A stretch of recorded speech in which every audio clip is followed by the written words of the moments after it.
Hey guys, tonight we begin with the tragic and often overlooked lives of the lovers of Zeus, the infamous king of the gods, wielder of thunder, and let's be honest, ancient Greece's most problematic boyfriend. So before you get comfortable, take a moment to like the video and subscribe, but only if you genuinely enjoy what I do here. And let me know in the comments where you're tuning in from and what time it is for you. It's always fascinating to see who's joining us from around the world. Now, dim the lights, maybe turn on a fan for that soft background hum, and let's ease into tonight's journey together. Europa never asked to be part of a myth. She was a princess of Phoenicia, just a girl, really, picking flowers by the sea. The day was warm, the sky harmless. No omens, no warnings, just sunlight glinting off the waves and the laughter of maids in the grass. Then came the bull, massive, gleaming white, with horns shaped like a crescent moon and eyes that seemed too calm, too intelligent. She didn't know it was Zeus. She only knew that the creature knelt before her like a gentle dog. She stroked its neck. She giggled. It nuzzled her hand. Europa, so young, so curious, climbed onto its back. And the bull ran, not just through the meadow, but into the ocean, into the salt and the foam and the endless blue. Her laughter turned to screams. The shore vanished. No one could reach her. No one even knew where she went. She held tight to its neck as waves rose and the sea widened like a closing mouth. When they landed on Crete, it was too late. The bull transformed, not a beast at all, but a god, Zeus, naked in his power and pride. There was no consent, no conversation. She was raped by the king of the heavens and left behind with nothing but grief, confusion, and, eventually, sons. Zeus gave her gifts to make it seem fair. A bronze robot to guard her, a magical javelin, a hunting dog that never failed. Tokens of his divine affection. But he never stayed. He left her in a foreign land to rule a kingdom she didn't ask for. Her name lived on, yes. Europe, the continent, bears it still. But what about her voice? Her mourning? Her home she never saw again? Europa's story isn't just about a girl stolen by a god. It's about the thin line between worship and violation. About how the powerful rewrite stories to make horror sound like romance. They carved her name into maps, crowned her as queen. But they never asked her if she wanted any of it. Europa disappeared into legend. But she was once a daughter, a sister, a child by the sea, and she never went home. Leda was not a girl in a meadow. She was a queen, a woman of power, grace, and poise, married to King Tyndareus of Sparta. Her life was structured, ceremonial, dignified. But even queens aren't safe when Zeus desires something, or someone. One twilight, as she walked along the riverbank alone, she saw a swan crash into the reeds, pure white, feathers wet, trembling as if wounded. It looked helpless, pursued by an eagle. Instinctively, Leda reached for it. She cradled it in her arms like a child, heart pounding with maternal sympathy. That was the moment Zeus chose, because it was no ordinary swan. It was him, Zeus in disguise, yet again. He had taken the shape of something delicate, something unthreatening. He had weaponized innocence. What happened next depends on the storyteller. Some say he seduced her, others say he raped her, but no version ends with her having a choice. That night, Leda lay with her husband as well, and soon she laid not one, but 2 eggs. From them hatched 4 children, Castor and Pollux, Helen and Clytemnestra, 2 divine, 2 mortal, twin boys, twin girls, twin destinies. Her children were beautiful, too powerful. Helen's face would spark the greatest war in myth. Clytemnestra would go on to murder her own husband. The sons would become warrior heroes, one destined to die, the other immortal. But none of them were ordinary. None of them were untouched by Zeus. Leda's story, like Europa's, is never told from her point of view. In paintings, she's often draped across a bed, swan curled over her, eyes closed as if asleep. But that's the lie of art. What's never shown is the fear, the shame, the confusion, the horror of being held by a god who pretends to be something soft. She remained a queen. She endured. But her daughters' legacies would be marked by blood, betrayal, and blame. Helen, seen as a temptress. Clytemnestra, as a killer. And Leda, just a footnote in their tragedies. No matter how high her crown sat, she would always be the woman the swan chose. The one who couldn't stop what came out of those eggs. And she too never got to choose her myth. Io was sacred. A priestess of Hera, devoted and chaste, set apart from ordinary women. She wasn't naive. She knew the risks of proximity to power, especially divine power. But that didn't matter. Zeus doesn't ask. He takes. One night, a thick mist fell upon the sanctuary, a cloud unnatural in its weight, its silence, and from it Zeus emerged. No disguise this time, just divine force cloaked in fog. He came to Io and violated her within the walls she thought were holy. When the fog lifted, she was no longer a girl of the temple. She was marked, and Hera, ever watchful, noticed. To hide the affair, Zeus did what no god should have the right to do. He transformed her into a cow, a beautiful heifer, pure white, with sorrowful eyes. And so, the girl who once prayed now mooed. The priestess became livestock, but Hera wanted vengeance.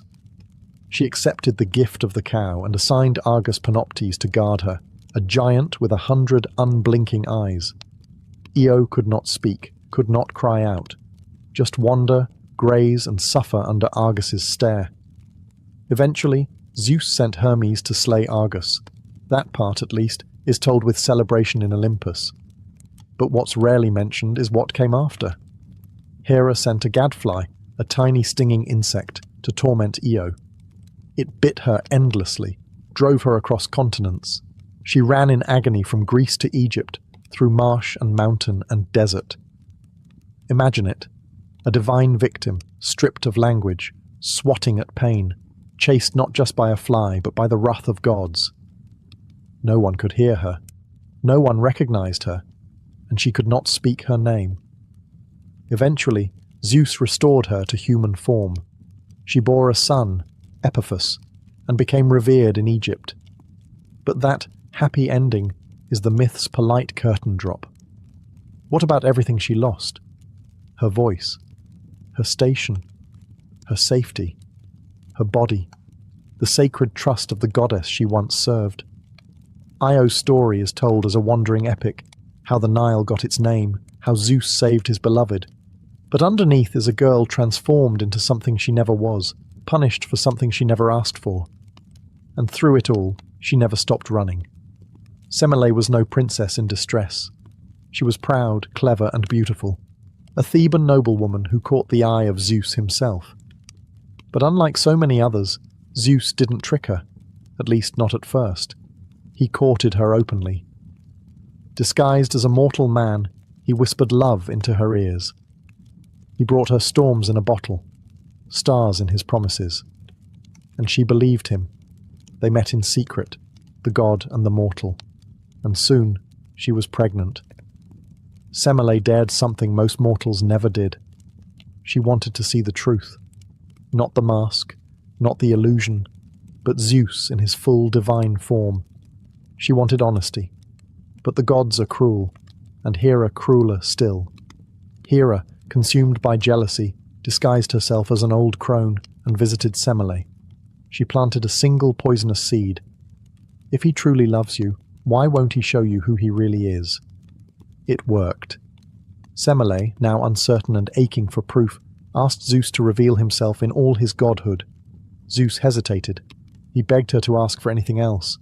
But he had sworn an oath, the unbreakable promise of the river Styx. So he kept it. And when he unveiled his true form, lightning, fire, divine flame, Semele saw, and in the same breath she died. Her mortal body, fragile and unprotected, was incinerated in an instant, consumed not by betrayal, but by revelation. She had trusted him, loved him, and died for it. But the story doesn't end there. Inside her burned body, her child still lived. Zeus reached into the fire, rescued the fetus, and sewed it into his own thigh. Months later, from that impossible womb, Dionysus was born, god of wine, madness, ecstasy, and ritual. Semele became myth, then memory, then ash. Her name attached to a shrine, her son raised to Olympus. But her story, a caution, a quiet tragedy. What's told is that she was too bold, that mortals must never ask to see the truth. But what she really did was ask to be loved honestly, to be seen by the one who claimed to adore her. And for that, she was destroyed. Love, when tangled with power, burns. And Semele never had a chance to survive the fire. Callisto was wild, not untamed like a beast, but free like wind, one of Artemis's most loyal companions, a sworn virgin huntress who traded palace life for forest trails, arrows, and sisterhood. She didn't wear gowns or weave tapestries. She chased stags and howled at the moon. But even sacred oaths meant nothing to Zeus. He saw her in the woods, grimy, fierce, laughing, utterly alive, and decided he must have her. But how to approach a woman who served the goddess of chastity? He didn't come as himself. That would be too honest. Instead, he came in the most perverse disguise of all. He took the form of Artemis. Callisto saw her goddess step through the trees, trusted the familiar face. And when she reached out in reverence, it wasn't Artemis who touched her, it was Zeus. Some versions say she fought, some say she froze, but no version says she consented. Afterward, Callisto kept the secret. She buried the shame. Months passed. Her belly swelled. Her sisters noticed first, then Artemis herself. And the judgment came swift and cruel. Artemis, cold as stone, expelled her, cast her out like a traitor, not a victim. Callisto was banished from the only life she had ever chosen, her oath shattered by a lie she couldn't explain. She gave birth alone to a son, Arcas. No husband, no support, only silence. And then, as if exile weren't enough, Hera added another punishment. She transformed Callisto into a bear, a mother, a woman, now a beast. Years later, her son, now grown, a hunter, stumbled upon the bear in the woods. He raised his spear. He did not know. How could he? And just as he would have struck, Zeus intervened. Not to apologize, not to make amends, but to avoid another tragedy. He hurled them both into the heavens, where Callisto became Ursa Major, the great bear, and her son, Ursa Minor. Some call it an honor, to live in the stars. But it wasn't mercy. It was avoidance. Callisto never regained her form. Her story was written in stars, but never heard in her voice. She was a follower of Artemis, a survivor of Zeus, a mother who nearly died by her son's hand. And all she ever wanted was to be left alone in the woods. Before Zeus ever laid eyes on Danae, her fate was already sealed by a prophecy. Her father, King Acrisius of Argos, was told that Danae's son would one day kill him. Terrified of his future, he did something monstrous in the name of prevention. He locked his own daughter in a bronze chamber. Underground, no windows, no escape, a tomb made for the living. She was young, royal, and utterly alone. The chamber was meant to keep men out, but it couldn't keep gods out. Zeus didn't appear as a bull or a swan this time. He came as a golden shower. Yes, ancient poets really called it that. A stream of liquid gold that slipped through the cracks in the ceiling and fell upon her skin. That's how she conceived Perseus. No warning, no voice, just divine invasion cloaked in beauty. When Acrisius discovered she had given birth, he didn't ask how. He didn't wonder what she had endured. He simply saw a threat. And so, Danae and her infant son were stuffed into a wooden chest and thrown into the sea. Imagine that. A mother clutching her baby, waves crashing over the lid, salt choking her breath, knowing that her own father had condemned them both to die. But fate wasn't finished with her.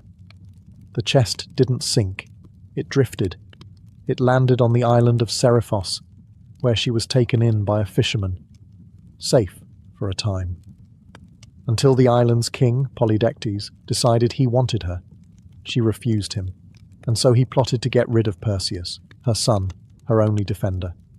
The king sent him on a suicide mission to slay Medusa. Danae again waited in uncertainty. Again she was a pawn in a man's story. Yes, Perseus triumphed. Yes, he returned and saved her. But why is her resilience always treated as a footnote? Danae was caged, violated, exiled, threatened, and yet she endured. She raised a son while navigating the cruelties of prophecy, divine lust, and political danger. And somehow she survived it all. She is remembered as the mother of a hero, but she was a prisoner long before her son became legend. And no god ever came back to ask her how she felt about any of it. Alcmene was faithful. She had waited years for her husband, Amphitryon, to return from war, refusing all suitors, holding fast to duty and honour. When he finally came home, she welcomed him into her bed. Or so she thought. Because that night, the man who came through her door wasn't Amphitryon. It was Zeus, wearing his face, his voice, his scent. He stretched the night to 3 times its length and took what wasn't his. When the real Amphitryon returned the next day, Alcmene was confused, alarmed. She questioned him, realized what had happened. But it was too late. She was already pregnant. She gave birth to twins. One child, Iphicles, was her mortal husband's. The other, Heracles, belonged to Zeus. Hera, of course, noticed. And though Alcmene was the victim, Hera made her the target. She sent 2 serpents into the nursery to kill the infants. Iphicles screamed, but Heracles, just a baby, strangled the snakes with his bare hands. That was only the beginning. As Heracles grew, so did Hera's hatred.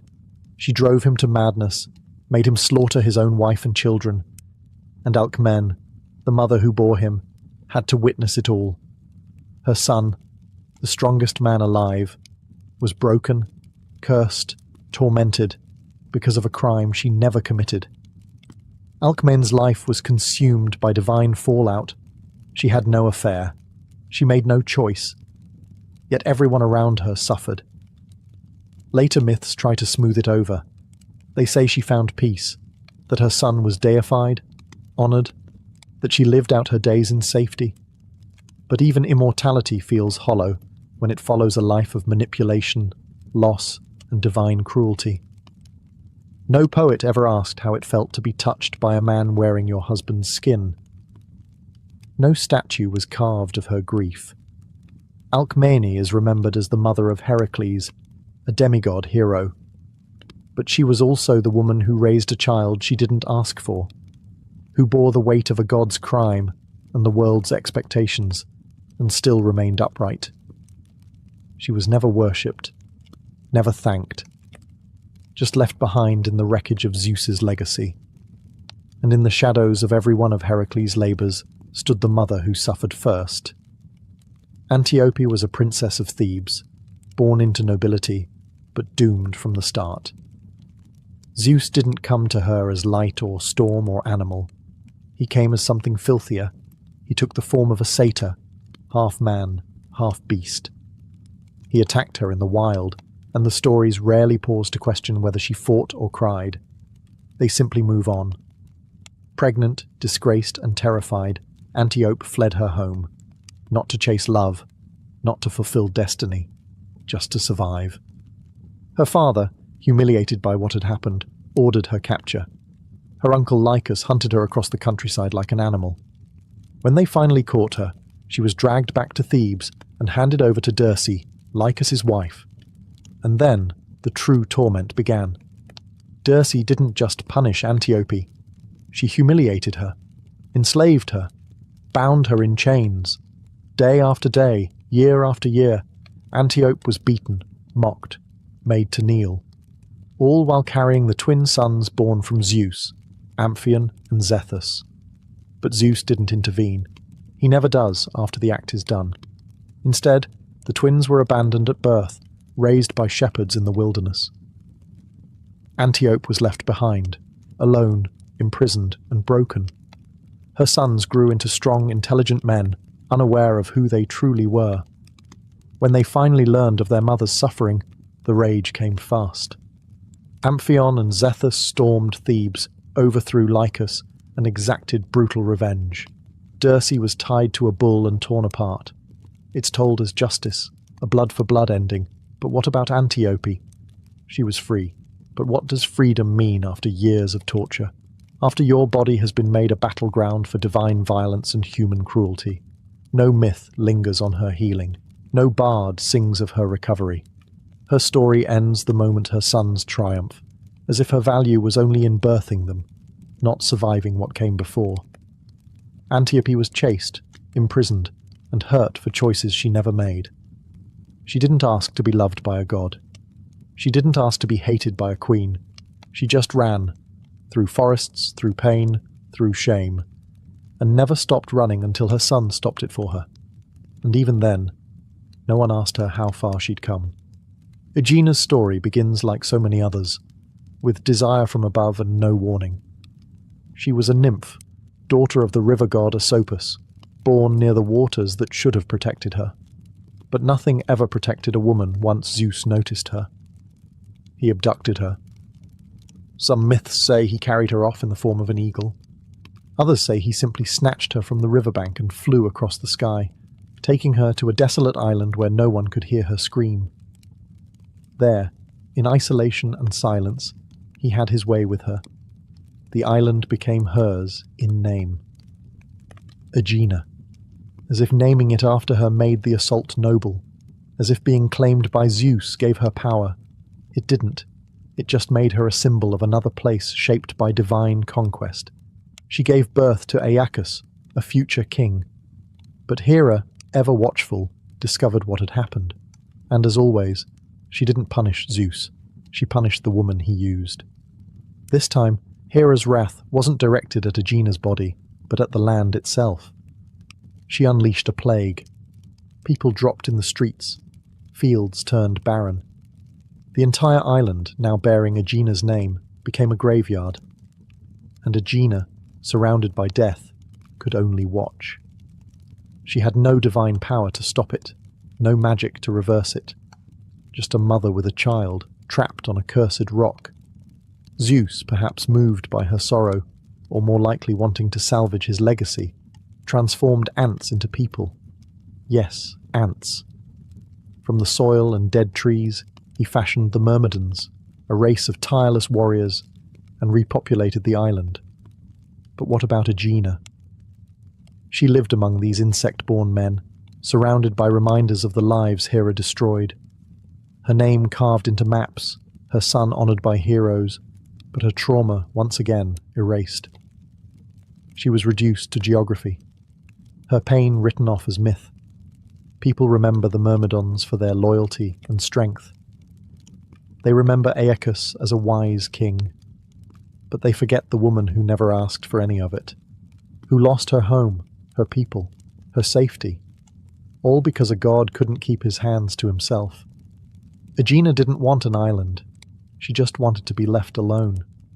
Ilara's story is barely a whisper in the grand theatre of mythology. No wars, no stars, no temples, just silence and earth. She was a mortal princess, distant, dignified, and unnoticed, until Zeus found her. As usual, he desired her. As usual, Hera noticed. But this time, Zeus didn't seduce or disguise. He hid. He feared Hera's wrath so much that he buried Ilara deep beneath the earth. Literally. Not in metaphor, not in poetry. He placed her in a secret cavern beneath the ground so Hera wouldn't see what he was doing. There, in complete darkness, isolated from air and sky, Ilara carried his child. What must that have been like? No sun, no voice, no help. Just stone walls, and the slow, suffocating growth of something monstrous inside her. because the child she carried wasn't a delicate half-god.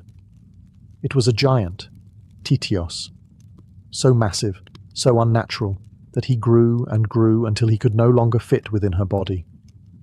And then he tore his way out. That's how Ilara died. Not in glory, not in peace, not even in divine rage, but in labour, in agony, alone.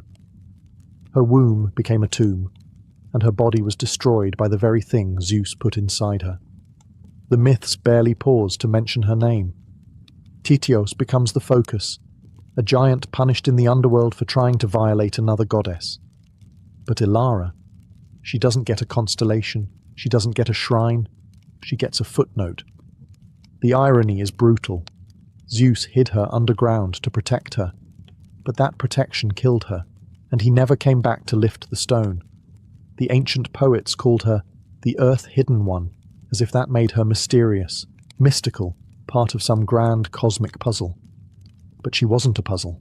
She was a woman buried alive because a god wanted her and couldn't be bothered to defend her. And when she died, the earth swallowed her story with her. Ilara's name survives barely in old texts and dusty scrolls, but her voice, her fear, her death, those were never written down. Because in the end, even the earth couldn't hold the weight of a god's secret. Metis wasn't a mortal. She was a titaness, a goddess of wisdom, thought, and deep cunning. Unlike many of Zeus's lovers, she wasn't caught off guard in a meadow or a bedchamber. She was his equal, his advisor, his first wife. She didn't fall for his power. She guided it. She helped him win the Titanomachy, the war against the old gods. She was clever, careful, and essential. And when he wanted her, she became his partner. But power never tolerates competition for long. Metis became pregnant, and that's when the prophecy arrived. Your child will surpass you. A daughter first, then a son who will overthrow you. Zeus heard the words and, true to form, panicked. But he didn't rage or run. He played it calm. Then, one day, as Metis stood beside him, perhaps even comforting him, he tricked her into transforming into a small creature, a drop of water, a wisp of air, and he swallowed her. Just like that. His wife, his counselor, the mother of his unborn child. Gone. But Metis didn't die. She remained alive inside him, thinking, watching, pregnant. She crafted armor for her unborn daughter in the depths of his body, and the hammering echoed in his skull. The pain grew unbearable. One day, unable to endure it, Zeus begged Hephaestus to split his head open with an axe, and from the wound sprang Athena, fully grown, armoured, brilliant, a goddess born not of pain, but through it, born from a womb made of fear. The world praised Zeus for birthing wisdom itself, for carrying the goddess of war and strategy in his mind. They called it a miracle. But no one asked where Metis went. She didn't emerge. She wasn't thanked. She was forgotten. The woman who helped shape the cosmos was erased by the very god she built up. Her daughter was honoured, revered, but she remained imprisoned forever in his gut, a ghost beneath Olympus. Metis represents the final cruelty. Even when a woman is divine, intelligent, powerful, even when she consents, creates, and contributes, she is still disposable. She was the mind behind the throne, and she was swallowed to protect it. Long before he could speak, before he could even cry, Oedipus was cursed.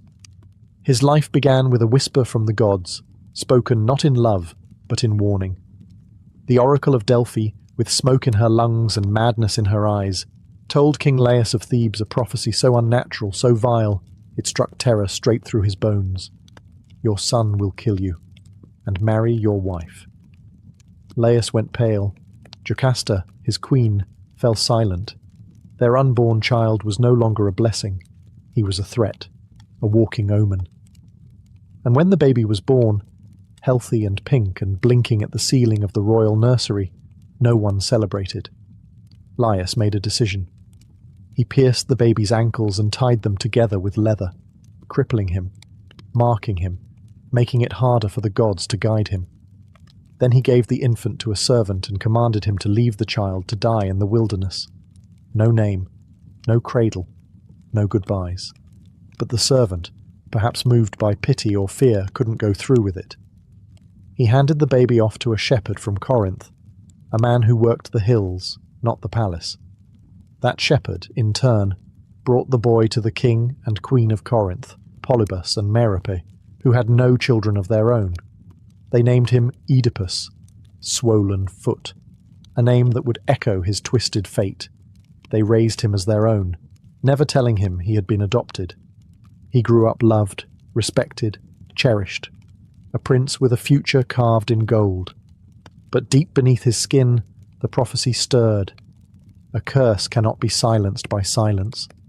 Oedipus didn't know the truth of his birth, but the world did, the gods did, and they would not be ignored. His life would not be his own. Not for long. This was no fairy tale. There would be no escape from the words spoken in Delphi. Only the illusion of safety, until truth, like fate, found its way home. And so, the boy who should have died on a mountain was now sleeping beneath Corinthian silk, unaware that he had already taken his first step toward his father's grave and his mother's bed. Oedipus was raised in luxury, but luxury never silences doubt. He grew up in the palace of Corinth, surrounded by tutors, servants, and silk-draped corridors. King Polybus and Queen Merope treated him as their son, and Oedipus believed them, until someone laughed a little too loudly at a banquet. "You're not really their child," a drunk noble scoffed. It was just a careless insult. But it clung to Oedipus's mind like smoke to fabric. He asked Polybus. He asked Merope. They denied it, of course, swore he was theirs, hugged him a little too tightly, smiled a little too long. But the doubt didn't die, and so he went to Delphi. Not for riches, not for glory, for the truth. The oracle didn't answer the question he asked. Instead, she gave him a prophecy of her own. "You will kill your father. You will marry your mother." Oedipus staggered from the temple in horror. Kill Polybus, marry Merope, the parents who raised him. Never. He wouldn't let it happen. He wouldn't go home. He would walk the earth instead. That was the first mistake. In trying to outrun the prophecy, he stepped straight into its path. He left Corinth, turning his back on the only family he'd ever known. He walked dusty roads, past shrines and crossroads, carrying nothing but fear in his chest and a vow on his lips. I will never fulfill that prophecy. But Oedipus, like so many before him, misunderstood the gods. They don't give you the future so you can change it. They give it to you because it cannot be changed. His ankles still bore the scars from the mountain. He had been marked by fate before he'd ever spoken his name. And now he was walking blind toward a father he didn't know, and a mother he'd never met. Every step forward was a step deeper into the trap. But he believed he was doing the right thing, that he was noble, that he could rewrite what the gods had written. Oedipus was not evil. He was a man desperate to be good, desperate enough to never look back, even as the prophecy circled him like a vulture in the sky. The road narrowed at a fork, dust curling in the heat, trees watching like silent judges. It was there that Oedipus met a stranger in a chariot. An older man, proud, flanked by servants. A lord, or a king. The road wasn't wide enough for two. A simple argument. Whose right of way? Whose authority? But the stranger sneered. One of his men struck Oedipus, and something inside the prince snapped. Not rage exactly, but something darker, something tangled with fear and fate. He fought back, hard, brutal. By the end, the man lay dead. The servants too, except one, who fled into the hills. Oedipus wiped the blood from his hands, breathless.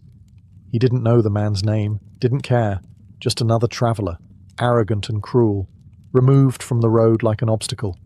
He had no idea he'd just killed Laius, king of Thebes, his father, the very man who had ordered his death as a baby. The prophecy had begun to unfold, not with fanfare, not with some mystical sign, but in a roadside scuffle. A stranger made angry, a choice made in haste, a few inches of steel. The moment passed like any other. Oedipus kept walking. He never paused to wonder what he'd done. There was no grand realization, no thunder from the gods, just a prince with no name, a corpse with no legacy, and a prophecy slowly cracking open beneath their feet. This is how fate works. It doesn't shout. It whispers. The crossroad was no accident. In Greek stories, crossroads are sacred. They are where choices meet the divine. And Oedipus had made his choice. Violence instead of patience, pride instead of peace. But can we blame him? He didn't know. That's the tragedy. He thought he was avoiding the curse. Instead, he was fulfilling it with every step, every blow, every breath. The gods didn't force his hand. They simply built the road. And Oedipus, young, afraid, certain he was doing the right thing, walked it willingly. Behind him, the dust settled. The dead king's blood soaked into the soil. Ahead of him, a riddle waited. A city cried out for a savior. And a throne stood empty, aching for a son to return home. At the gates of Thebes, death had made a nest. The city trembled beneath the shadow of the Sphinx, a creature with the body of a lion, the wings of an eagle, and the face of a woman. She was not merely a monster. She was a curse, sent by the gods, or perhaps by fate itself. She asked a single question of every man who dared approach the city. What walks on 4 legs in the morning, 2 legs at noon, and 3 in the evening? No one had answered correctly. They had tried, of course. Warriors, scholars, princes, all failed, all died. The Sphinx devoured them on the spot, leaving their bones to bleach in the sun just outside Thebes. And the city, paralyzed by fear, waited. Their king had vanished. Their queen mourned. Their people starved. Then came Oedipus, dust-covered, road-weary, unaware that the blood of his own father still stained his sandals. He stood before the Sphinx and listened to her riddle.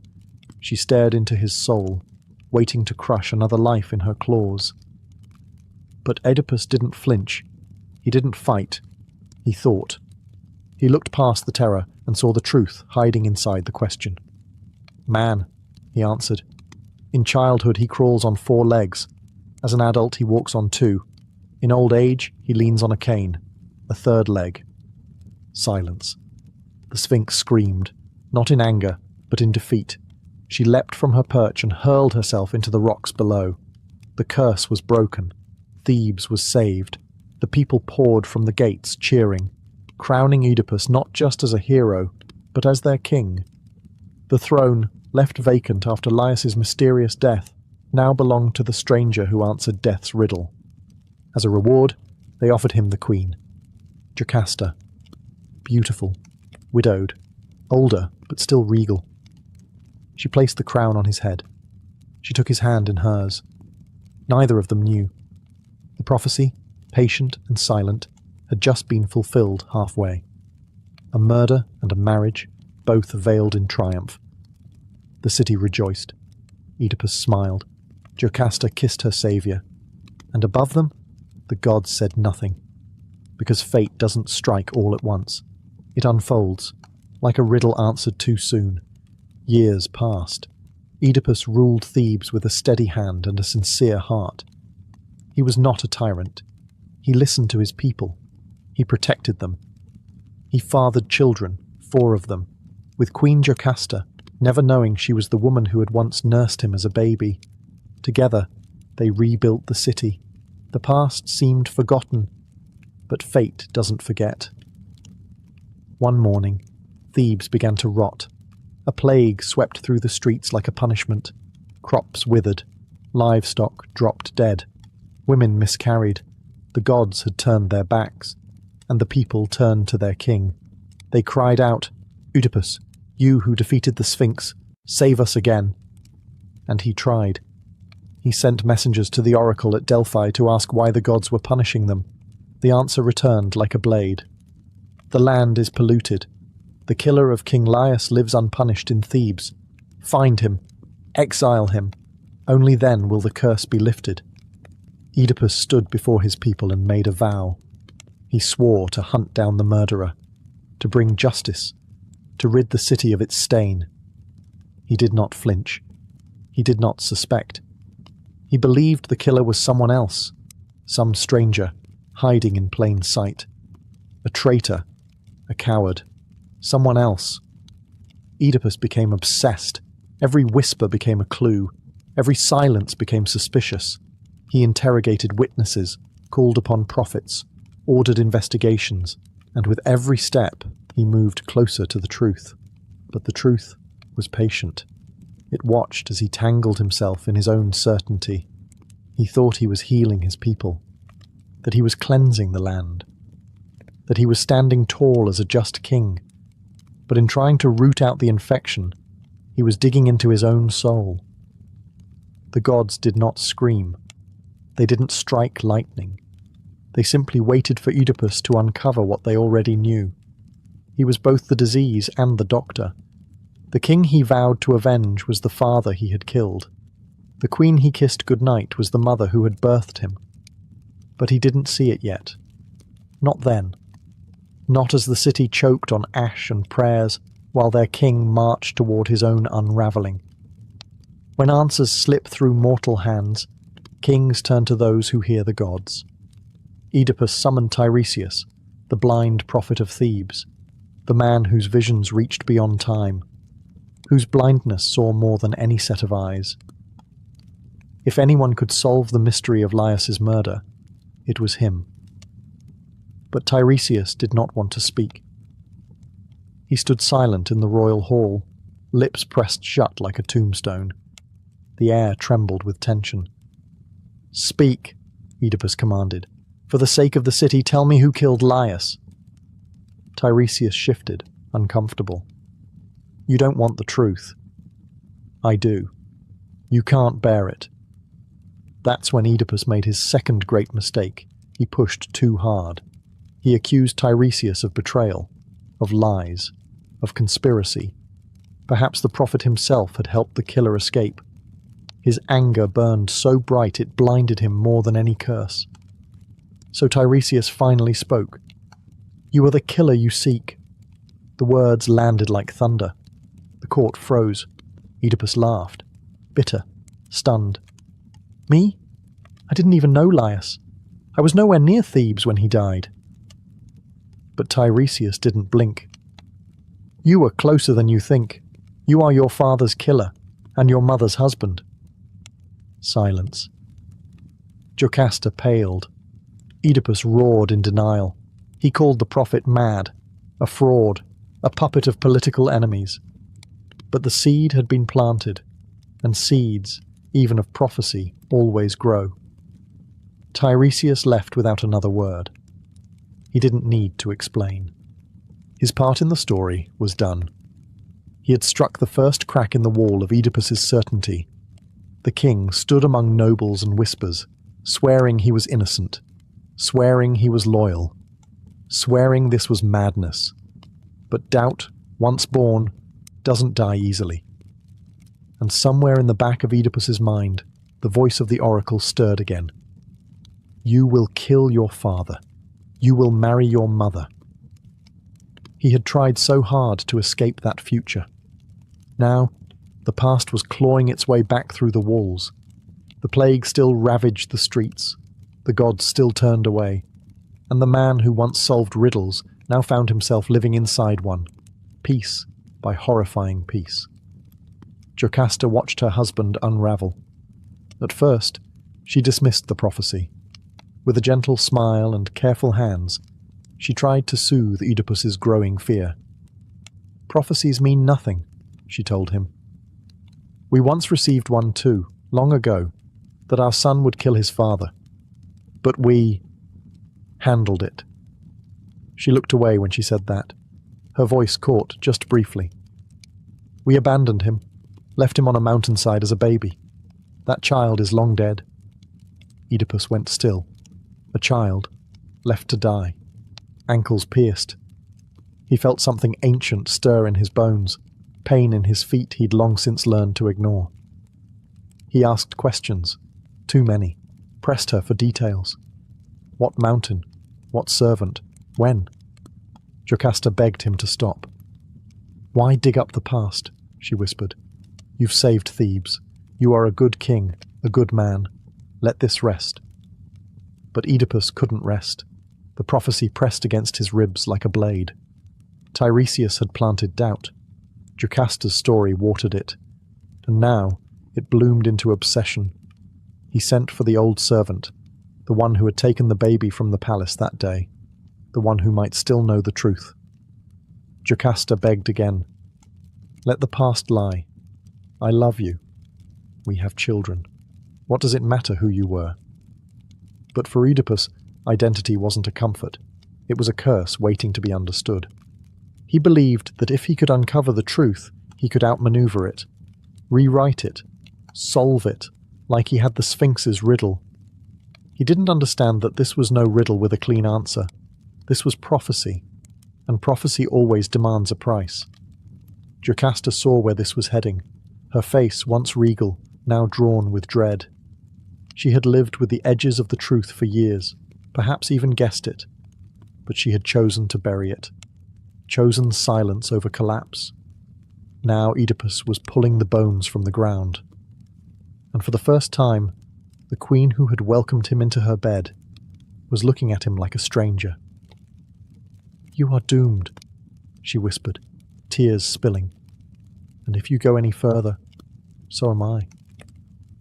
But Oedipus couldn't stop, because once you start chasing truth in a Greek tragedy, you don't get to stop until it devours you. The old man stood before Oedipus trembling, not from age, but from memory. He had served King Laius long ago, had held the infant prince in his arms, had pierced the baby's feet himself, wincing as the soft flesh split, as the blood ran down the child's legs. He had tied the ankles, left the boy for dead on the slopes of Mount Cithaeron, but he hadn't killed him. Another shepherd had taken the baby. That shepherd, Oedipus now knew, had brought the child to Corinth, to King Polybus and Queen Merope. Oedipus felt the floor tilt beneath him. "Say it," he whispered. The old man wept. "That child was you." Every breath in the room stopped. Oedipus, king of Thebes, solver of riddles, beloved husband and father, was the child who was supposed to die. The boy who grew up far from Thebes, unaware of his bloodline, had walked back into it like a moth toward flame. He had killed Laius. At the crossroads, he had married Jocasta, his mother. He had fathered children, who were now both his sons and his brothers, his daughters and his sisters. The truth hit like thunder. He had spent his life running from the prophecy, shaping himself into the kind of man who could defeat fate with will and reason. And yet, every step had led him deeper into the exact future he feared. Oedipus did not scream. He did not deny. He simply stood there, silent, as if time had frozen around him. His whole identity, prince, outcast, savior, king, crumbled in a single breath. He was the plague. The city had not been cursed by the gods. It had been cursed by him. Every prayer, every funeral, every sick child gasping for air was a consequence of one man's fate colliding with a city's need. He had vowed to find Laius's killer and exile him. Now the killer stood alone, and he knew what he had to do. But first, he had to face her, the woman who had kissed him, crowned him, bore his children, the woman who had once held him as a newborn, the mother he had made his queen. Jocasta didn't wait to hear the servant speak. She had seen it in Oedipus's face. She had seen it forming in his words, in the shape of his questions, in the unbearable precision of his doubt. The truth had crept through the palace like smoke. She had fought it for years, burying it beneath ceremony, motherhood, and silence. But now it stood naked before her. Oedipus was her son, her child, the infant she had surrendered to death out of fear, out of loyalty to a prophecy she had once believed too cruel to be real.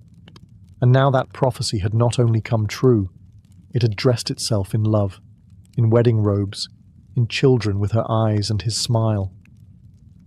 She turned from him before the servant could speak.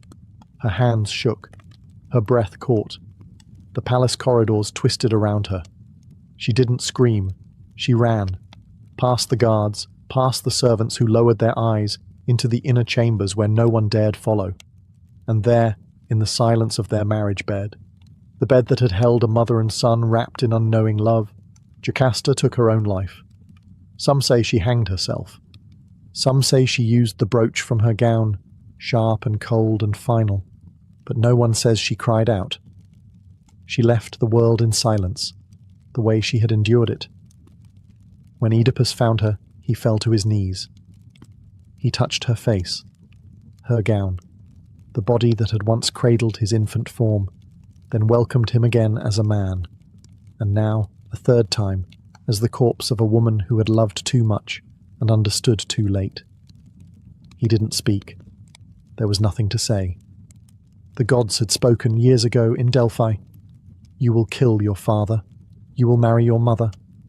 And now, the prophecy lay fulfilled across every shattered piece of his life. The people outside still waited for justice. The city still burned with plague. But in that room, there was only silence. The queen who couldn't live with the truth had chosen her exit, and the man who uncovered it was about to choose his punishment. There are some truths the eyes were never meant to see. Oedipus stood over Jocasta's body, his hands shaking. The room seemed smaller now, as if the walls themselves recoiled from what had happened. The silence was not empty. It was judgment. The gods had spoken through prophecy. He had walked every cursed word of it. But prophecy never tells you what to do afterward. He could have fled, could have thrown himself from the palace walls, could have begged the gods for mercy. Instead, he reached for Jocasta's brooch. The sharp pin glinted in the dim light.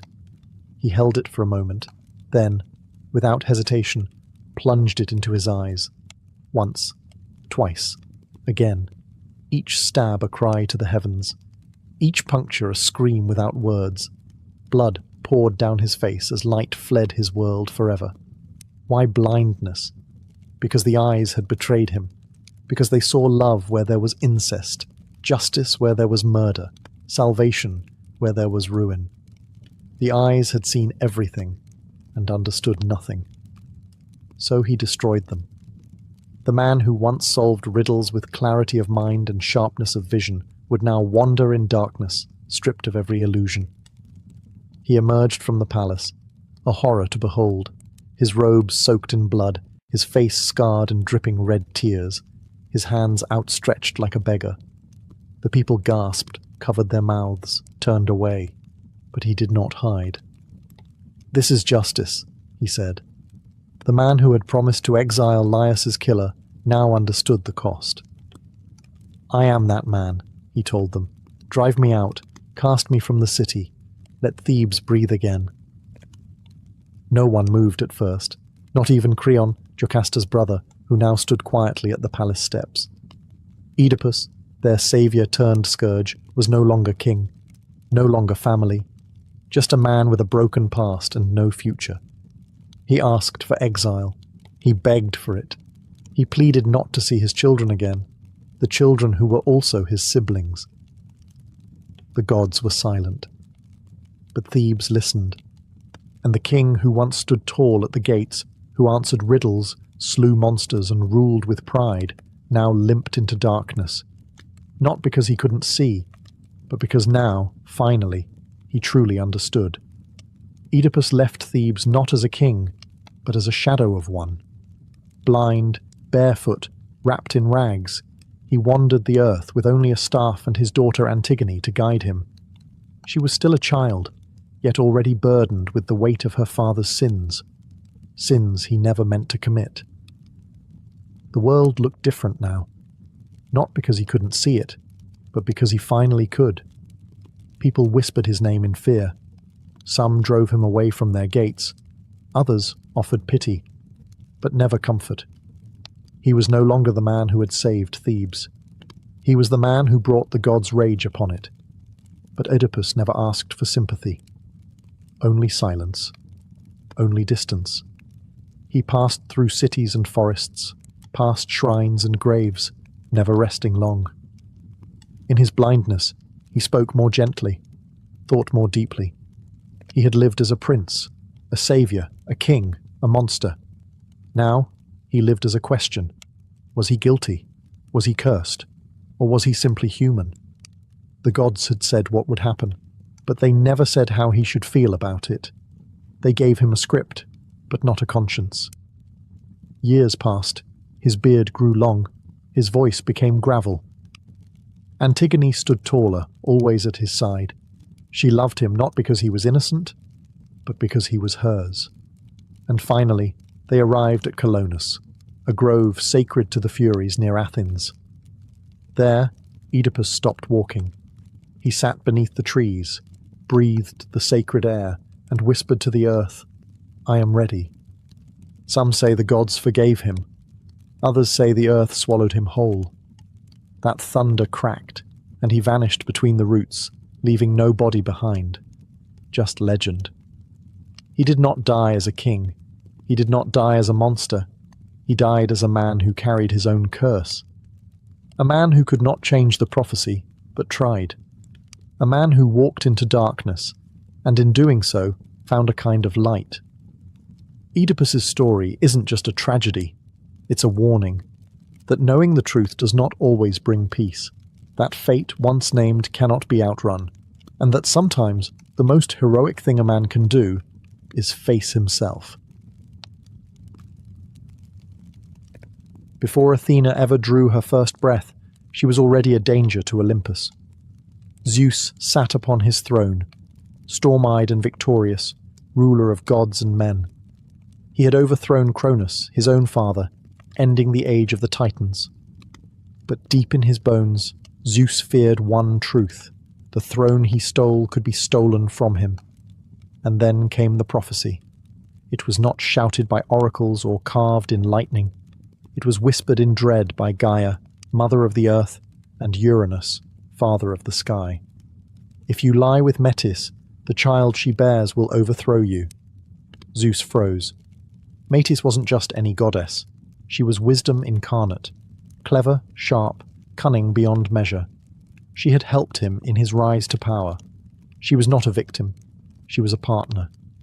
And now, she carried his child. The first child, they said, would be a daughter, wise and strong.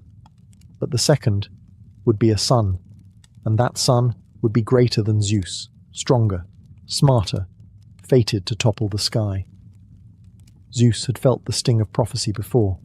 He knew what it meant to be the overthrower, and he knew what happened to those who waited too long.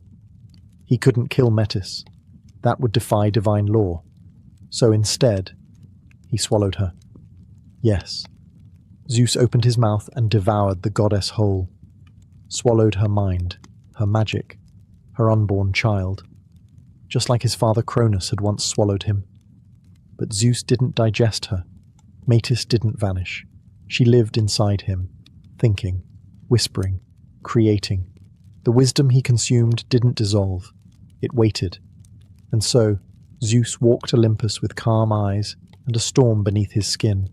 He thought he had ended the prophecy, controlled fate, outwitted destiny. But gods should know better. Inside the god of thunder, a goddess was growing, not in darkness, but in brilliance, not in fear, but in armor. She would not be born in blood. She would be born in defiance. Athena, the daughter of wisdom and power, was coming, and even Zeus, king of the sky, would not be able to contain her for long. Zeus believed he had ended the threat. He walked the halls of Olympus as if the prophecy had died with the swallowing of Metis. Thunder cracked at his will. The other gods bowed low. No one questioned the king who had consumed his own fear. But fear doesn't digest. Inside Zeus, Metis lived, not as a ghost or regret, but as thought still forming.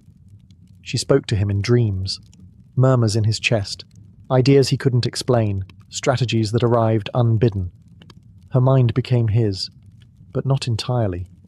And inside that divine mind, something extraordinary was happening. A child was growing, not in a womb, but in a skull.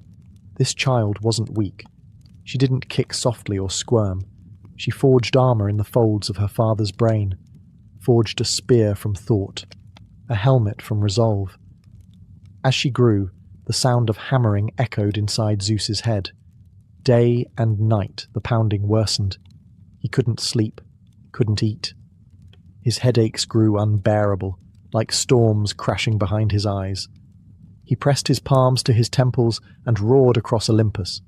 No god dared approach, but pain has a way of humbling even kings. Finally, Zeus called for help. Hephaestus came, the divine blacksmith, strong and quiet, born of flame and forge. He stood before the king of the gods and asked no questions. Zeus knelt, clutching his head, trembling with agony. "Strike," he ordered. Hephaestus lifted his axe. One clean blow to the center of Zeus's skull, and the heavens held their breath. The crack echoed across the world, and from the split in Zeus's head, wrapped in light and war song, stepped a goddess, fully grown, clad in golden armor, shield in one hand, spear in the other, eyes like polished steel, gleaming with intelligence. Athena. She did not cry. She did not stumble. She stood tall. The goddess of wisdom had not been born in softness or secrecy. She had emerged in force, forged in thought, and delivered through agony. And for the first time, Olympus saw something even Zeus could not control. Not fire, not storm, but reason. And she had arrived, not as his downfall, but as his daughter. When Athena stepped from Zeus's skull, the heavens did not tremble. They paused. Olympus, a realm of drama and fury, of vanity and storms, fell silent. The gods, who had seen monsters born from chaos, lovers from foam, and vengeance from blood, had never witnessed anything like this. She was born, not of the body, but of the mind. Not from womb or sea or bone, but from thought itself. She stood tall in shining armor, golden, flawless, divine. Her shield gleamed like morning sun on polished bronze. Her eyes didn't flicker like flame. They watched, measured, weighed. She was not war's fire. She was war's discipline, and she said nothing. She didn't need to. The gods murmured. Aphrodite blinked, Hera frowned, Ares scoffed. But none dared question her place. She had not claimed Olympus by force, like Zeus. She had not tricked her way in, like Hermes. She had been born into it like an answer. Zeus, nursing the wound in his head, looked at his daughter and did not fear her. He should have. Not because she would betray him, but because she would surpass him in ways that mattered more. He ruled with lightning. She would rule with clarity. He broke what he couldn't bend. She bent without breaking. That day, Olympus gained more than a new goddess. It gained a conscience. Athena was named the goddess of wisdom, yes, but more than that, she was strategy. She was not just clever. She was tactical. She didn't act from rage or passion. She planned. She prepared. She paused. And that made her dangerous. To some, she was a marvel, sharp as a blade, calm as the sea before battle. To others, a threat wrapped in beauty. Even Ares, the god of raw war, eyed her with distrust. He fought with fury. She fought to win. The other gods celebrated, of course. They cheered, offered gifts, feigned joy. But deep beneath their toasts, Olympus shifted. Because now there was someone on the mountain who didn't shout, who didn't seduce, manipulate, or destroy, she thought. And when Athena thinks, the world changes, not with thunder, but with strategy. Zeus had many children, but none like Athena. He fathered gods of wine and war, of music and mischief, each with their gifts, each with their flaws. But Athena, she was his alone, born from his mind, not his desire, forged in pain, not passion, and that made her different. She wasn't ruled by impulse. She didn't beg for favor or fear punishment. She didn't tremble before his temper or flatter his ego. She challenged him, not openly, not foolishly, but in the quiet way that cuts deeper. She questioned, she advised, and sometimes she disagreed. Most of Zeus's children mirrored him, flames that fed his storm, but Athena was something else entirely. She was reflection, restraint, the side of power that asks, not can I, but should I? And that made Zeus uneasy. He adored her, yes, favored her above most. He gave her honors, the Aegis shield, a place at his right hand, even the power to wield his thunderbolt in his absence. But even in that trust, there was fear. Not of rebellion, Athena never sought to dethrone him, but of irrelevance. She didn't need to rage to make an impact. She didn't need drama. When disputes rose on Olympus, Athena rarely shouted. She watched, waited, then spoke, and silence followed. Her voice carried weight because it carried thought. She began to guide the gods, even when Zeus didn't ask for her counsel. When war brewed between mortals, she wasn't just present, she was planning. She turned battles with whispers, not screams. It was then Zeus realized the truth. He hadn't swallowed the threat. He had raised it. The prophecy had said a child of Metis would overthrow him. But Athena didn't need a throne to change Olympus. She didn't want power in the way the others did. She simply was power, subtle, measured, and precise. And that frightened Zeus more than any uprising, because while he ruled the sky, she began to rule the mind, not through force, but through influence. And in Olympus, influence is everything. Athena chose solitude, not because she feared love, but because she didn't need it. Unlike Aphrodite, who stirred desire in gods and mortals alike, Athena kept herself untouched. She had no lovers, no consorts, no entanglements. Her power came not from seduction or motherhood, but from something rarer, independence. She was a virgin goddess by choice, and in Olympus that was a statement. It meant she owed no one her body. No god could claim her. No mortal could tame her. She was not defined by her relationships, only by her purpose, and that purpose was protection. Athena was war, yes, but not the kind that left cities burning for the joy of it. That was Ares, her half-brother. He relished blood. She calculated victory. Where Ares charged in blind rage, Athena planned the ambush. Where he screamed and bled, she waited in silence, then struck where it mattered most. The Greeks would worship her not just as a goddess of wisdom, but as their guardian, a protector of cities, a builder of walls, a defender of law. Her armor wasn't for glory, it was for duty. She walked the battlefield like a surgeon walks an operating room, calm, exact, efficient. She never wasted energy. She never raised her spear without a reason. Mortals feared her, but they also prayed to her, because if you were righteous, if your cause was just, if your city stood for order, Athena would fight for you. And unlike other gods, she didn't demand temples soaked in sacrifice. She asked for cleverness, courage, a plan. In myth, she remained untempted by vanity. When a sculptor dared to carve her form too beautifully, she destroyed his work, not out of rage, but to remind the world, I am not here to be admired. I am here to act. Even the gods tread lightly around her, not because she was cruel, but because she was certain. She did not scream to be heard. She spoke with truth, and truth shook the heavens. A goddess of the mind, a warrior of restraint, a protector who never had to prove her power, because everyone could feel it. Athena, the virgin warrior, stood alone on Olympus, not because no one wanted her, but because she belonged only to herself. Not all gods are loved equally, and not all cities are built on war. When the people of a fledgling city in Greece prepared to name their divine patron, two gods stepped forward to claim it. Poseidon, lord of the sea, rose first, trident in hand, eyes flashing like the deep. He struck the ground, and from the cracked earth surged a saltwater spring. Powerful, impressive, a gift of the sea. Then came Athena. No drama, no storm. She knelt and touched the soil. From her palm grew an olive tree, its branches strong, its fruit full, its roots deep, a symbol of peace, of wisdom, of endurance. The gods watched in silence. Poseidon's gift was a display of power. Athena's was a promise of life, and the people chose her.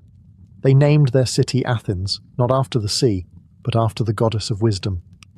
They did not want a ruler of tides and tempests. They wanted a guide, a protector, a mind to shape their laws, not just shield their walls.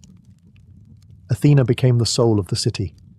She didn't just watch over its battles, she guided its culture, its schools, its debates, its architecture. She was present in their every choice. And in return, they honored her not with bloodshed, but with brilliance. The Parthenon rose in her name, a temple of marble and symmetry, built with such grace that even the gods admired it.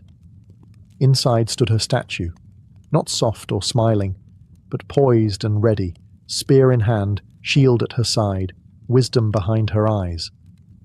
She wasn't their queen, she was their example. The Athenians didn't worship her for her wrath. They worshipped her for her restraint. They saw in her the kind of power that listens before it strikes, the kind that defends, but never dominates, the kind that builds, teaches, and lasts. And so, while many gods ruled from above, Athena walked among minds. She became the heartbeat of a civilization that would outlive empires, a city born not from conquest, but from a tree. A goddess chosen not for fear, but for hope. And that choice would echo through history. Because Athena didn't just win a city, she inspired one. In the quiet town of Lydia lived a girl whose hands danced with thread. Her name was Arachne. She wasn't noble. She wasn't divine. She was a mortal girl with a loom and a gift so breathtaking it drew whispers from far and wide. Her tapestries shimmered with colour, with life. Gods and mortals alike stood still before her work, and that eventually became the problem. Pride crept in, quiet, tempting, as it always does. Arachne began to say it aloud. My work is better than Athena's. Some warned her, others begged her to stop. But Arachne smiled and kept weaving. Up on Olympus, Athena heard. The words stung, not because they questioned her power, but because they insulted her purpose. Athena wasn't just the goddess of wisdom and war. She was the goddess of crafts, of skill, of the silent art that shapes civilizations. And Arachne, this girl with no temple or title, dared to call herself her equal. So Athena came down. She disguised herself as an old woman and warned Arachne directly. Humble yourself. Give thanks. Say that your gift was from the gods. But Arachne didn't bow. She met the goddess's eyes and said, If she thinks she's better, let her prove it. Athena dropped her disguise and accepted the challenge. 2 looms, 2 hands, 1 contest. They wove side by side, the air thick with silence. Athena's tapestry showed the glory of Olympus, Zeus ruling, Poseidon roaring, herself standing proud in victory, each thread perfect, each image divine. Arachne's showed the truth. Zeus deceiving women, Apollo chasing nymphs, the gods cruel, jealous, petty. And it was flawless, not a single error. Even Athena, in her divine heart, knew the girl had woven perfection, but truth can wound deeper than insult. Athena didn't scream. She didn't smite. She touched Arachne gently and turned her into a spider, not out of wrath, but out of mercy. A creature that would weave forever. No pride, no applause, just silk and silence and the memory of what had been. And so the first spider spun her web under moonlight, and the goddess of wisdom turned away, not with hatred, but with respect and sorrow. because she had not crushed a rival, she had honored a mirror. Athena never wore her armor for decoration. Every piece had a story, every symbol had teeth, but none more so than her shield, the Aegis. A shield so fearsome, so divine, it didn't just protect, it terrified. Etched upon its center was a face twisted in rage and agony, the head of a creature once feared by all, Medusa. But how did a Gorgon's face come to rest in the hands of a goddess? Long before it became a weapon, it was a tragedy. Medusa had once been beautiful, a mortal priestess in Athena's temple, with hair like woven night and a face that turned heads. But beauty is dangerous in the world of gods, and Poseidon, lord of the sea, took her by force, in Athena's temple. It was a violation of sanctuary, a desecration, and Athena, furious, not at Poseidon but at the shame left behind, transformed Medusa. She turned her into a Gorgon, hair into serpents, eyes into weapons, a face that turned all who looked upon it into stone. And then, years later, a hero came. Perseus, young and brash, was sent to slay Medusa, but he could not do it alone. Athena gave him her shield, polished to a mirror's shine, so he would not have to look at Medusa directly. She guided his strike, watched as the blade severed the head, and when it was done, she took the Gorgon's face for herself. Why? Was it revenge? Was it cruelty? Or was it something else? She placed Medusa's severed head upon her shield, not as a trophy, but as a warning, a symbol of terror, yes, but also of pain, of consequence, of what happens when violence walks unchecked, even in sacred places. The Aegis became more than protection. It was the reminder that wisdom is not always soft, that justice sometimes wears a monstrous face, that even gods carry guilt they do not speak of. When Athena raised her shield in battle, her enemies saw not just a goddess, but the haunting face of rage turned inward, of sorrow twisted into strength, and they ran, not from Athena, but from what she had chosen to carry, because even wisdom has ghosts, and she wore hers in plain sight. Athena was a goddess of strategy, justice, and restraint, but even she could not stop fate. In the city of Troy, war smouldered like kindling before the spark. The gods had taken sides, tempers flared, and soon the greatest war of the ancient world consumed east and west alike. Athena stood with the Greeks, not because she loved bloodshed, but because of a single broken oath. Paris of Troy had judged Aphrodite more beautiful than her. Still, even in war, Athena sought to guide rather than destroy. And in that chaos, there was one mortal she favored above all others, Achilles. He was unmatched on the battlefield, quick-footed, fire-forged, a storm in human form. But Athena didn't love him for his fury. She admired his mind. Beneath the rage, there was reason, a warrior who could think. She whispered strategy into his ear, held his shield when he faltered, even restrained his hand when wrath nearly overtook him. In every clash, her influence sharpened his instinct. But Athena knew what Achilles did not. He was doomed. He had been offered a choice, live a long life in obscurity, or a short one remembered forever. He chose the latter. Glory in exchange for peace. Memory in exchange for time. And Athena could not change that. She stood by as the war dragged on, each day bloodier than the last. She watched as Patroclus, Achilles' closest companion, wore his armor and fell beneath Trojan spears.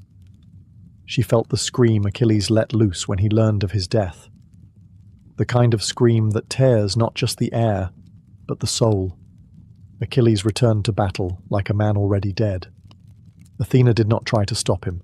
She armed him, strengthened him, then let him go. He would kill Hector, yes. He would burn brighter than any hero before him. But soon, he too would fall, struck down not by brute force, but by fate's cold hands. And Athena, goddess of wisdom, of war, of reason, could only watch. She had guided him, protected him, even loved him in her own divine way. But she could not save him, because not even gods can undo the choices mortals make, especially the ones that bring them glory and ruin. While other gods demanded worship, Athena offered humanity something else: tools. She didn't give fire, that was Prometheus, but she gave knowledge of how to shape it, how to use it, how to turn chaos into civilization. She wasn't a goddess of the hunt or the harvest. She was the goddess of craft, of invention, of hands that build, minds that design, and eyes that see possibilities in stone, cloth, and wood. She taught mortals to tame horses, not just to ride them, but to yoke them, to guide them, to turn wild power into ploughed fields and pulled wagons. She showed women how to weave, not just for beauty, but for survival. Warmth, shelter, pattern, art. She gave them the olive tree, a gift more profound than gold or silver. It bore fruit to eat, oil to cook and anoint, wood to carve and burn. A tree that asked for patience and returned it 100-fold. While other gods gave weapons, Athena gave instruction. Where Ares screamed into war, she built city walls, designed battlements, taught generals how to think before striking. She didn't end conflict, no god could, but she taught mortals to wage it intelligently, with purpose. To the Greeks, she was more than divine. She was practical, a goddess who didn't float above their lives, but walked among their choices, whispered into the ears of blacksmiths, guided the hands of architects, shaped not just their faith, but their future. She inspired the first philosophies, the first blueprints, the first laws, justice with a spine, wisdom with a sword, and unlike gods who gave gifts in anger or lust or pity, Athena gave hers in love, not the warm, sentimental kind, but love rooted in belief, in potential. She believed mortals could be more than animals, that they could build something lasting, something just, something wise.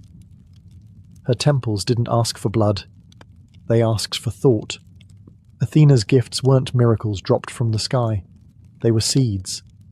And in time, those seeds would become cities, poems, laws, and stories, including this one. Because even now, when we choose reason over rage, discipline over chaos, thought over impulse, we are still living in the world Athena imagined and gave to us. Time wears down even the greatest of gods. Olympus, once the center of the world, faded.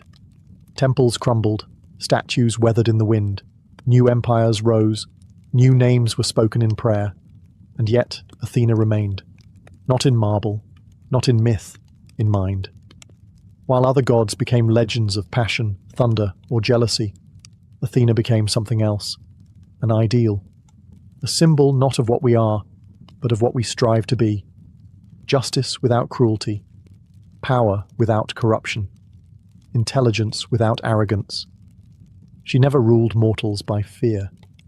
She guided them through reason, and when the gods themselves fell silent, her voice, quiet, measured, unwavering, echoed in every courtroom, every school, every city built on thought instead of violence. Athena's strength was never in brute force. It was in legacy. She lived on in philosophies, not battles, in questions, not orders, in books, not swords. The owl, once her companion, became a symbol of clarity and vision. Her olive tree stood not just in Athens, but in every civilization that valued law and thought, and her spirit whispered through the pens of Plato, the blueprints of Da Vinci, the quiet rebellion of every girl who dared to speak her mind in a world that told her not to. Because Athena was never just for the battlefield, she was for the builder, the thinker, the one who holds the line when everyone else reaches for a blade. In every era her image returned, reborn not as a goddess, but as an idea. A woman in armor, head high, eyes sharp, refusing to be silenced. And each time she was different, and each time she was the same. Even now, She waits in every mind that asks, is there a better way? Not louder, not faster, wiser. The myths may fade, the temples may fall, but wisdom, that survives. And if you listen closely, when the world rages, when reason feels like a dying ember, you may hear her voice again, not shouting, not weeping, just thinking. Athena was not born to rule Olympus. She was born to outlast it. Before the golden god of music or the silver-eyed huntress ever took a breath, their mother was hunted. Leto was no queen of Olympus. She was a titaness, gentle, wise, and quiet. But she caught the eye of Zeus. And when she became pregnant with his twins, the sky held its breath. 2 divine children, not yet born, already stirred the world. Hera, Zeus's wife, saw red. Not just because of the betrayal, Zeus's infidelity was as constant as thunder, but because this time the children were powerful, destined. 1 boy, 1 girl, Apollo and Artemis. So Hera did what only a goddess could do. She cursed the earth itself. No land beneath the sun would offer Leto sanctuary. No city would take her in. No nation, no island, no resting place. Wherever she went, the ground turned hard. The wind spat dust. Doors slammed shut. Even the animals turned away. Leto wandered, barefoot and swollen with life, through mountains and deserts, through whispers and fear. Every breath was tight. Every step, agony. Her body ached with 2 gods growing inside her, and yet she could find no place to rest. And behind her, something moved. A shadow. A hiss. Python, the monstrous serpent, born of Gaia herself, a guardian of the old oracles, a creature so vast that it draped across mountains like a living rope, sent, some say, by Hera, others say by fate. Whatever the truth, it hunted her. It slithered behind her across rivers and ridges, its tongue flickering, its eyes always watching. Not to kill her, not yet, but to make her suffer, to make her run. The earth rejected her. The gods stayed silent, and still Leto kept walking. She held her belly, whispering to the children within, promising them life, promising they would rise, no matter how the world tried to crush them.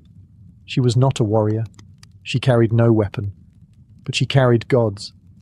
And in her silence, there was defiance. The twins were coming, light and shadow, sun and moon, and even the cursed soil would tremble the moment they opened their eyes. Leto was at the edge of collapse. She had wandered the known world, her feet blistered, her breath shallow. No land would hold her. No temple would take her in. Not even the animals laid in her path would stay. They scattered, warned off by Hera's curse. But then came a whisper of a place, a drifting island, rootless, floating. Delos, a barren rock, forgotten by most gods, tossed in the Aegean Sea like a stone skipped by the Titans. It had no wealth, no army, no shrine. It was too small to matter. And that made it perfect. Because Delos was not fixed to the earth. It wasn't bound by the curse. Leto arrived under a pale sky, her knees buckling. She collapsed on its stony surface and clutched her belly. The pain of labor was near. The twins stirred, impatient, divine. Delos trembled, not in fear, but in choice. The island, so often overlooked, so often adrift, made a decision that would echo for eternity. It anchored itself. The roots of Delos pierced the seabed.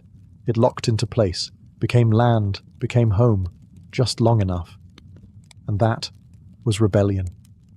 A quiet, impossible defiance against Hera herself. The island gave Leto its only olive tree for shade. Its cliffs shielded her from the serpent Python, who circled but could not reach. And there, alone except for a few nymphs and the wind, she gave birth. First came Artemis, the huntress, the silver maiden, emerging in silence, calm and wise, even as a newborn.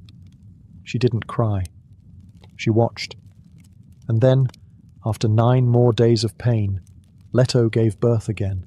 to Apollo, radiant as sunrise, glowing with golden light. His cry echoed like music across the waves. The twins were born, and the curse had been broken. Delos was no longer just a drifting rock. It was now sacred ground, the birthplace of gods. And though it had nothing to offer, not temples, not power, not gold, it gave the one thing no other place dared: sanctuary. And in doing so, Delos became immortal. Because sometimes greatness begins not with strength, but with compassion, and a choice to shelter those the world has cast aside. They were born together, but they were not the same. Artemis arrived first, quiet as a shadow beneath leaves, her eyes wide, calm, ancient. Though a newborn, she carried herself like a goddess who had seen the world already and found it wanting. She was the moon before it learned to shine, and when her brother struggled to enter the world, she waited, watched her mother cry out in pain. 9 days passed, and then, with a wail that split the horizon, Apollo was born. His skin gold-tinged, his hair radiant, his eyes fierce. Where Artemis had whispered into the world, Apollo sang his way in. His very breath hummed like strings plucked by the fates themselves. The gods watched from afar. They had not dared intervene during Hera's curse. But now, as they saw the newborn twins on Delos' rocky shore, they felt something shift. These were not ordinary gods. They were prophecy wrapped in swaddling cloth. Even as infants, the twins showed their nature. Apollo's first laugh sent birds into flight. Light bent toward him. Flowers opened in his direction. Artemis reached for the shadows, her fingers tracing the curve of a bow only she could see. The moon itself, distant and cold, seemed to tilt in curiosity. Together, they were balance, sun and moon, clarity and quiet, rage and grace. Leto held them, weak from her long suffering, but victorious. Her pain had been her offering, and the gods she bore were her answer. Apollo grew fast, his limbs strong, his voice sure. Artemis beside him grew in silence, watching, always watching. But they both knew something waited, something still hunted. Python, the ancient serpent, still slithered through forests and caves, sensing the gods who had escaped him. And Apollo, though barely grown, already felt the pull of destiny. The fire in his chest wasn't just light, it was vengeance. For his mother. For every mile she had walked in agony. He was not born to run. He was born to face what others feared. And Artemis? She would walk at his side. The hunt had not begun, but the twins were ready. Because sometimes power is not in being born first. It's in choosing who you protect. Far from Delos, nestled between cliffs and whispering laurel trees, sat the ancient sanctuary of Delphi. Even before Apollo's birth, Delphi had been sacred, a place where the earth murmured secrets, and mortals came crawling for glimpses of fate. But its wisdom didn't come freely. It was guarded. By Python. Born of Gaia herself, Python was no ordinary beast, not a mindless serpent. He was primordial, a hulking creature of scale and shadow, older than Olympus, older than prophecy itself. He coiled around the slopes of Mount Parnassus, eyes burning like coals, fangs dripping venom strong enough to rot mountains. He didn't speak, but his presence silenced all. Even the gods tread carefully near Delphi, for Python did not answer to them. He served the deep earth, and beneath his heavy coils, the oracle of Gaia whispered only to those he allowed near. But Python had grown restless. He had failed to stop Leto, had watched her escape with her divine children. Now, word reached him that the boy, the glowing son of Zeus, was rising, and Python knew. This was no longer about revenge. It was about survival. For centuries he had ruled Delphi. Mortals feared him, spirits obeyed him. But the world was changing. The old gods were fading. And the boy god Apollo? He was not coming to worship. He was coming to claim. Back on Delos, Apollo heard the stories. The priests spoke in awe, the nymphs in fear. But Apollo didn't tremble. He listened. He learned. Python was a guardian, a tyrant dressed in the skin of tradition. And Apollo, still young, but no longer a child, felt it in his bones. Delphi was meant for him, not just because he was powerful, but because he would bring clarity where Python had brought fear. The oracle would be freed. The serpent would fall. But this wouldn't be a battle of equals. It would be the first time a new god challenged an ancient force face to face. And in that clash, the world would feel the turning of an age. The sun was rising, and it would shine on blood. Apollo was still young, but the fire in him burned ancient. He stood beneath the olive trees of Delos, staring toward the horizon, not with childish wonder, but with the eyes of a god preparing for war. His golden hair caught the wind. His fingers twitched, not in fear, but in focus. He would not wait for Python to strike again. He would go to Delphi, but not with thunder, not with armies, with a bow. The gift came not from Zeus, nor forged in Olympus's fires. It came from Hephaestus, the smith god who saw potential where others saw youth. He crafted it of polished gold and silver, inlaid with truth, a weapon not of chaos, but of precision. Apollo accepted it in silence. His hand curved around the grip like it had always been his, and when he drew the string, the air itself tightened. He practiced in the groves, far from Delos's eyes, not to impress, but to prepare. Each shot was a vow, each arrow a question to the universe. Are you watching? Artemis watched, always. She too carried a bow now, slender, silver, moonlit. She didn't speak much, but when she did, it was sharp. You only get one chance, she told him, not unkindly. Python isn't a beast. He's memory. He's fear. Apollo nodded. Then I'll be precision. He wasn't chasing glory. He wasn't driven by pride. He was thinking of his mother, of the serpent that had hunted her, of the years Python had darkened the oracle's mouth. He did not want to kill a creature. He wanted to cleanse the place it poisoned. He was a god of light, and light reveals. The moment arrived. The sun crested the sea in a halo of fire. Apollo stood at the shore, bow in hand, quiver across his back. Not armoured, not crowned, just steady. Delos held its breath. Artemis reached out once, brushing his shoulder, not to stop him, but to let him know she would remain. He set out alone, to Delphi, to the mountain, to the coils of fate wrapped in shadow and venom. And though he walked as one, he carried the wrath of a son, the promise of a god, and the silence of a hunter. The bow would sing soon, and the world would change its tune. Apollo arrived at Delphi not as a guest, but as a reckoning. The cliffs rose high above him, scorched by sun and scarred by time. Laurel trees whispered warnings, the wind trembled, and in the distance, coiled around the sacred stones, Python waited. The serpent knew he was coming. He felt it in the shift of the earth, in the nervous rustle of birds, in the way the light no longer avoided the caves but crept inward. This was no mortal child. This was the beginning of the end. Apollo didn't charge. He walked. His bow gleamed in the morning light. Each footstep echoed, not just in the stone, but in history. Python uncoiled slowly, deliberately, the size of 10 chariots, muscles rippling beneath scales dark as storm clouds.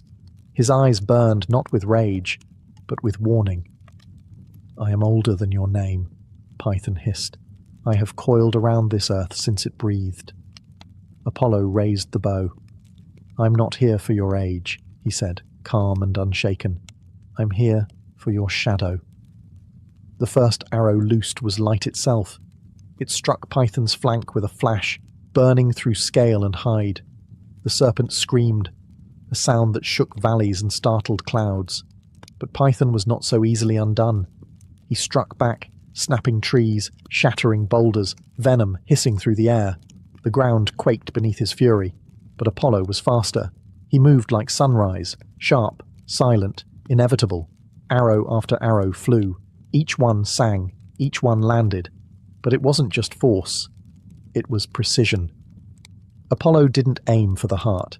He aimed for the corruption. The rot in the roots of Delphi. The fear Python had woven into the stones. Python lunged, fangs bared wide, but Apollo leapt, spun, and loosed a final arrow through the serpent's open mouth. Silence. Then the mountain exhaled. Python collapsed, coils folding in upon themselves, his shadow peeling back from the land like night before dawn. And with that, Delphi was free. The oracle stirred. The wind lightened. The laurel trees lifted their leaves to the sun. Apollo lowered his bow, not in triumph, but in understanding. He hadn't just killed a monster. He had cleared the path for truth to speak again. And the world would never forget his name. Delphi was quiet after the serpent fell. The cave still echoed with Python's last breath. The rocks, once slick with venom, now shimmered with dew. The very earth beneath the temple stones felt lighter, as if some ancient weight had finally lifted. But the most profound change wasn't in the silence. It was in the voice that followed. Deep within the sacred chamber, where shadows had long ruled, the oracle stirred.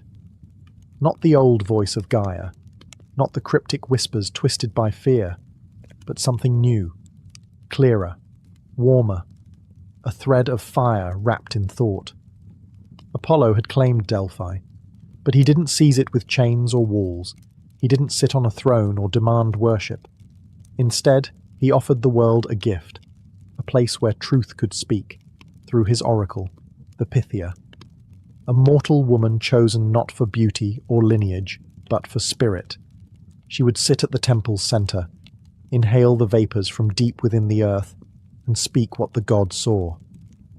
Visions not of terror, but of clarity. Answers, yes, but never without mystery.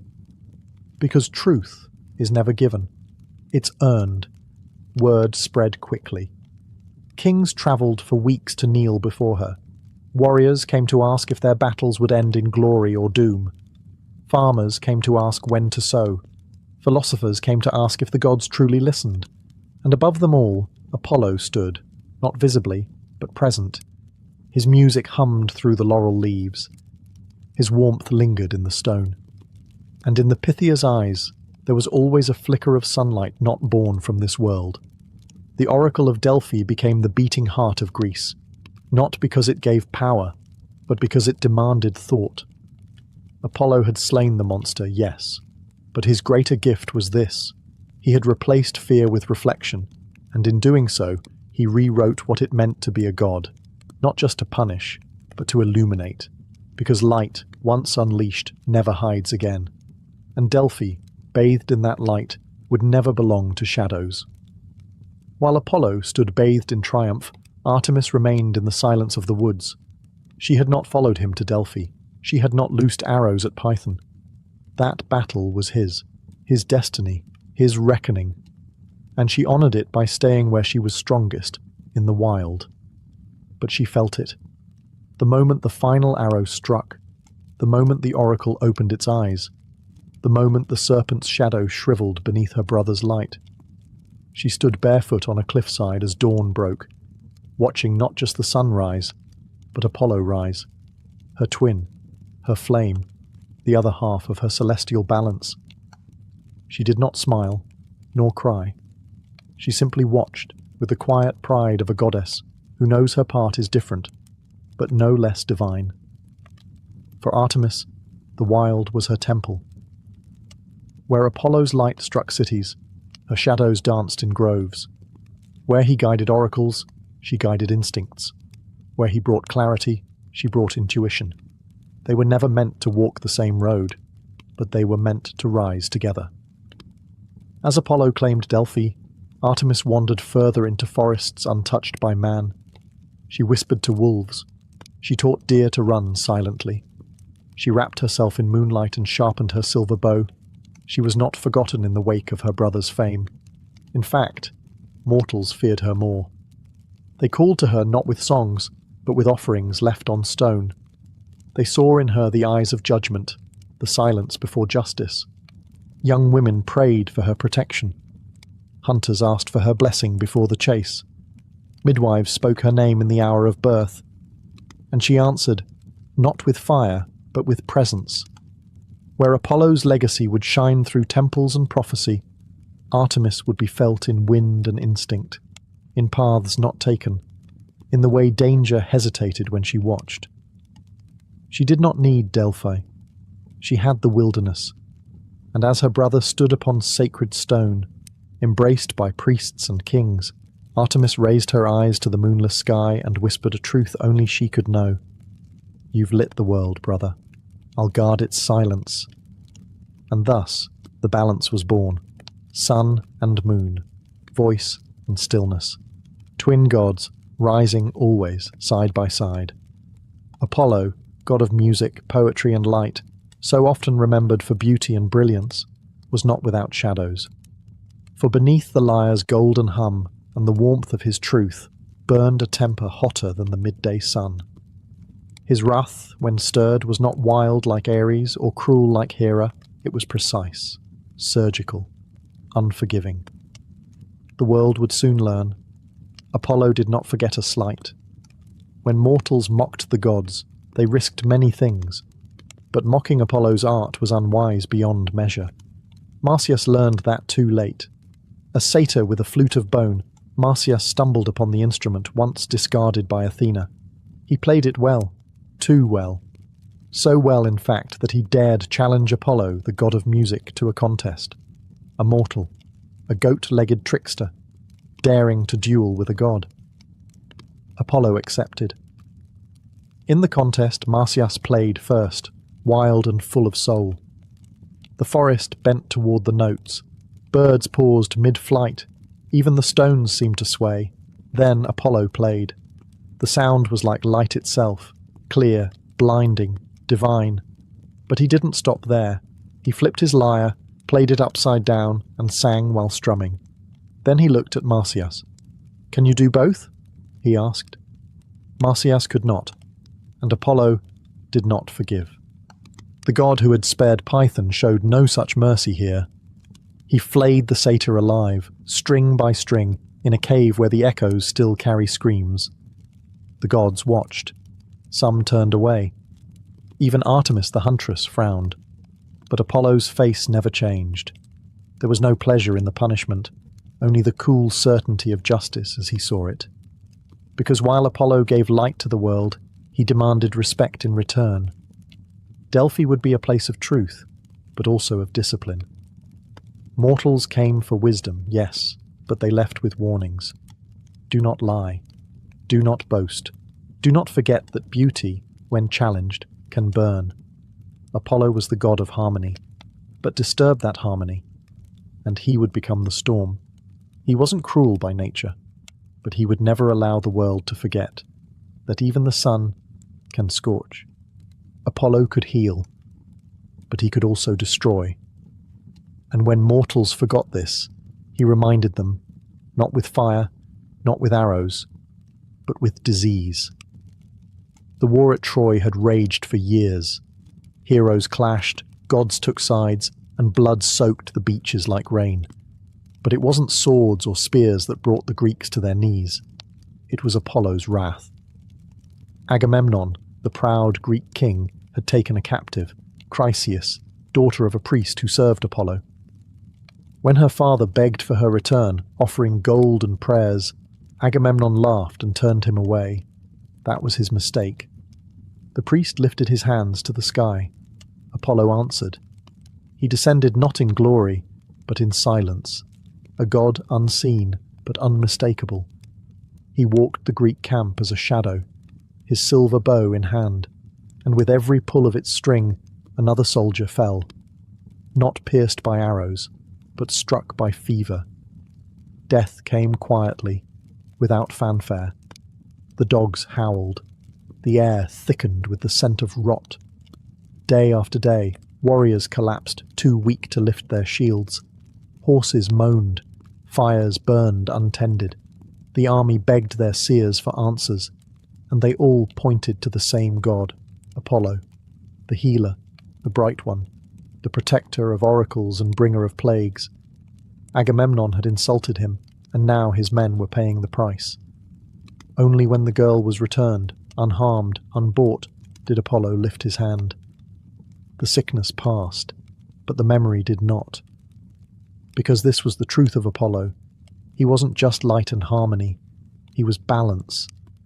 If mortals crossed the line, if justice was mocked, if sacred oaths were broken, he responded not in rage, but in correction. And unlike other gods, Apollo didn't scream. He acted, quiet, certain, devastating. The Greeks, afterward, continued to pray to him, for health, for music, for guidance, but always with a whisper of fear. Because they knew now what few dared to speak aloud, that the God who cured the sick could also choose not to. And when the sun disappears behind a storm, it's not the dark that frightens you, it's knowing who put it there. The war ended, the temples aged, but the names Apollo and Artemis remained, etched not just in stone, but in the rhythm of life itself. For they were never meant to be gods who ruled by force. They guided. Artemis remained in the wilderness, untouched by palace or crown. Maidens whispered her name in moonlight. Hunters left tokens at the forest's edge. Mothers prayed to her in labor, begging for mercy or strength. She answered with silence, with instinct, with presence. She did not need temples. Her sanctuary was the wild. And Apollo, he became the golden thread in civilization's tapestry. His music shaped the lyre's first song. His voice spoke through the oracle at Delphi for 1,000 years. Poets, sculptors, doctors, lawmakers, each looked to him not for fire or miracles, but for clarity. He was not the god who forced your hand. He was the god who lit the path and left the choice to you. Together, the twins embodied balance. Where Apollo brought law, Artemis brought instinct. Where he revealed truth, she protected mystery. Where he warmed, she cooled. Where he stood in gold, she moved in silver. They never ruled Olympus, but they shaped it. More than that, they shaped mortals, because their power wasn't just in what they gave, but in what they withheld. Artemis never tamed the wild. She let it remain wild. Apollo never answered every prayer. He let mortals question. And through that, they created something rare among gods. Growth. They weren't just protectors. They were mirrors, reflecting back the best and worst in those who worshipped them. And to this day, when a child feels the thrill of moonlight on skin, when a musician finds melody in silence, when a seeker kneels at a crossroads, asking not for rescue but for insight, the twins are still there, one watching from the trees, the other humming just behind the sun. Because gods may fade from temples, but they do not fade from the heart, especially not the ones born in exile, who chose to become something more than worshipped. They became part of us, forever.